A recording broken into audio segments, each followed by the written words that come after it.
যদি হয় কক্সবাজারের বাজেট ট্রিপ তাহলে এই রুমটি দেখতে পারেন। যদি চারজন আসেন আপনারা, চারজনের জন্য ডাবল বেডের এই রুমটি অসম্ভব পরিমাণ সুন্দর এবং একদমই নতুন বলা চলে ইন্টেরিয়র করা হয়েছে।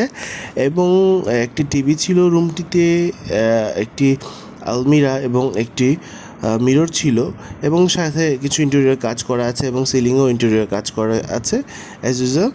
এবং সুন্দর, খুব সুন্দর পরিপাটি রুমটি। এবং এই রুমের সবচেয়ে সুন্দর বিষয়টি হচ্ছে এটি বারান্দা থেকে খুব সুন্দরভাবে উপভোগ করা যায় সি ভিউটি।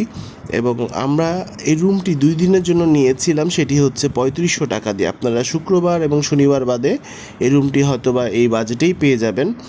হোটেলের এটি হচ্ছে সুগন্ধা বিচের যে রাস্তাটি, ঠিক এই রাস্তাটিতে। এবং আমাদের একজন গ্রুপ মেম্বার এবং আমাদের অন্যজন একটি গ্রুপ মেম্বার। তবে একটি বিষয়, এই হোটেলের সার্ভিসটা অ্যাভারেজ, অন অ্যাভারেজ বলা চলে। সার্ভিসের বিষয়ে যদি স্যাক্রিফাইস করতে পারেন তাহলে এই হোটেলটি নিতে পারেন। বাকিটা দেখার জন্য ধন্যবাদ।